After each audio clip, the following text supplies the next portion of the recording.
தமிழகம் எங்கும் கிளைகள் கொண்ட Annamal institute of hotel management and hospital management படிப்பில் சேர்வதற்கான அட்மிஷன் நடைபெறுகிறது.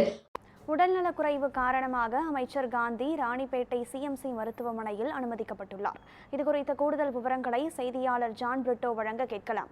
வணக்கம் ஜான் பிரிட்டோ. அமைச்சர் காந்தி மருத்துவமனையில் அனுமதிக்கப்பட்டிருக்கிறார். அவருடைய உடல்நலக்குறைவில் எந்த பாதிப்பு ஏற்பட்டிருக்கிறது? மருத்துவமனை தரப்பில் அவருடைய உடல்நலம் குறித்து ஏதேனும் அதிகாரப்பூர்வ விளக்கம், தகவல் ஏதேனும் வழங்கப்பட்டிருக்கிறதா?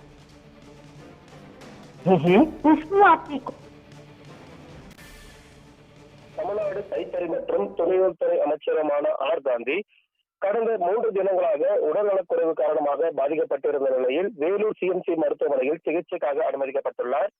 அங்கு அமைச்சர் ஆர் காந்தி அவர்களுக்கு ஒரு சிறிய அளவிலான அறுவை சிகிச்சையும் மேற்கொள்ளப்பட்டிருப்பதாக தகவல் வெளியாகியிருக்கிறது. தொடர்ச்சியான கட்சி பணிகள் மற்றும் அரசு நிகழ்ச்சிகளில் அமைச்சர் அவர்கள் பங்கேற்று வந்ததும் இதன் காரணமாக வெளி உணவுகளை உண்டு வந்ததால் அவருக்கு இந்த உடல்நலக்குறைவு ஏற்பட்டுள்ளதாகவும் தகவல் தெரிவிக்கப்பட்டிருக்கிறது. தற்போது அறுவை சிகிச்சையானது முடிந்து அமைச்சர் ஆர் காந்தி மருத்துவர்களின் நேரடி கண்காணிப்பில் தொடர்ச்சியாக கண்காணிக்கப்பட்டு வருகிறார். விவரங்களை வழங்கியமைக்கு நன்றி ஜான் பிரிட்டோ.